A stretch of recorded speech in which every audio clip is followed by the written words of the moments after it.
એક તરફ લોકસભાની ચૂંટણીની તૈયારીઓ પૂરજોશમાં ચાલી રહી છે, બીજી તરફ દાહોદના દેલસર વિસ્તારમાં આવેલી આદિત્ય રેસીડેન્સી સહિત 4 સોસાયટીના રહીશોએ ચૂંટણીનો બહિષ્કાર કર્યો છે।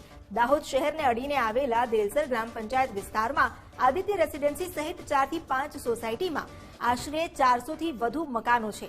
છેલ્લા 8 વર્ષથી વધુનો સમય વીત્યા બાદ પણ અહીં મુખ્ય રોડ નથી બન્યો, જેના આક્ષેપ સ્થાનિકોએ લગાવ્યા છે। વારંવાર રજૂઆતો કરવા છતાં પણ રોડ ન બનતા હવે સ્થાનિકોએ લોકસભાની ચૂંટણી પૂર્વે રોડ નહીં બને તો વોટ નહીં આપે તેવી ચીમકી ઉચ્ચારી છે। દાહોદનો દેલસર વિસ્તાર એવો કહેવાય છે કે જ્યાં લોકોએ જે ચૂંટણી આવતા પહેલા જ જે ચૂંટણીનો બહિષ્કાર કરી દીધો છે। ખાસ કરીને એના જે રહીશો છે કે જે આદિત્ય રેસીડેન્સી સોસાયટી છે તેની પાછળ આ વિસ્તાર ગ્રામ પંચાયતમાં આવે છે। આની પાછળ જે આગળ 3 થી 4 સોસાયટીઓ આવેલી છે અને આશરે 400 થી વધારે મકાનો આવેલા છે, પરંતુ જે પ્રાથમિક સુવિધાઓને લઈ અત્યારે જે રહીશોએ ચૂંટણીનો બહિષ્કાર કર્યો છે। આપણી સાથે એના સ્થાનિકો છે। શું નામ તમારું ને ખાસ કઈ માંગણીઓ છે? વિનયભાઈ મારું નામ છે। ખાસ અમારી બે જ માંગણી છે, રસ્તો અને કચરાનો કાયમી નિકાલ। હવે આજે લગભગ 10-12 વર્ષ જેટલો સમય થયો આ સોસાયટીઓ બન્યાને, અને શરૂઆતથી જ અમે લોકો આ જ વસ્તુ કહેતા હોય કે અમને રસ્તો અને પાણી કચરાની કાયમી નિકાલ અમને કરી આપો એમ, પણ આજ દિન સુધી વહીવટી તંત્રએ કોઈ પણ પ્રકારની તસદી લીધી નથી।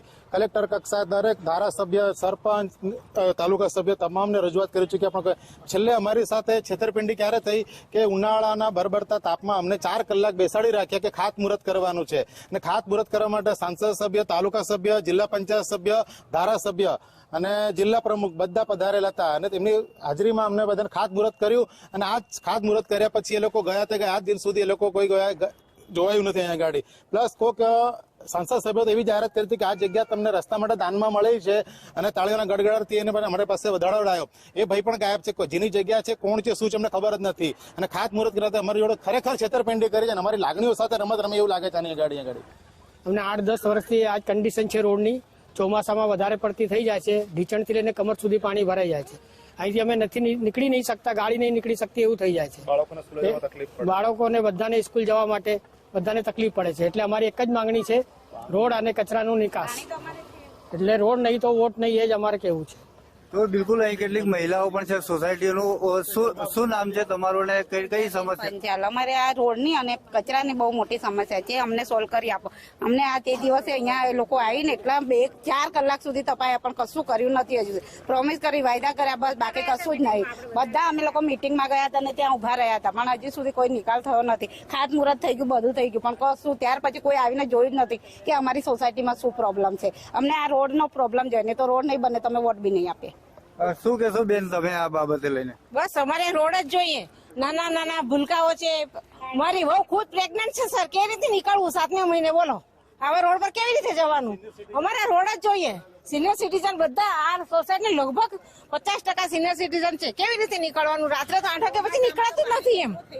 ચોમાસામાં પણ 3-4 દિવસ સુધી આટલે સુધી પાણી આવી ગયું હતું, એટલે અમારે સિર્ફ રોડ જ જોઈએ, બસ બીજું કશું નહીં જોઈએ। સૌથી પહેલા શરૂઆત ગ્રાઉન્ડ રૂટ લેવલ એટલે કે ગ્રામ પંચાયત કક્ષાએ કરી, પછી તાલુકા કક્ષાએ કરી, પછી જિલ્લા પંચાયત કક્ષાએ કરી, કલેક્ટર કચેરીએ કરી, ધારાસભ્યોને કરી, તાલુકા સભ્ય, જિલ્લા સભ્યોને કરી, અને છેલ્લે અમે સંસદ સભ્ય સુધી પણ અરજી મોકલેલી છે, અને વિપક્ષમાં પણ અમે આ બાબતે અરજી કરેલી છે। ચલો શાસક પક્ષ આ કરી શકે તો વિપક્ષ પક્ષમાં અમારી સાથે ઉભો રહી અને કંઈક અમારી મુશ્કેલીનું નિરાકરણ લાવી શકે, પણ કોઈમાં લાગતું નથી કે આ લોકોમાં કોઈ પ્રકારની તાકાત હોય એમ, ખબર કે રસ નથી લોકોને કામગીરી કરવામાં। આટલો શું તકલીફ નડે છે અમને કોઈ ખુલીને અમારી સામે કહેતું નથી આવીને કે અમને આ તકલીફ છે।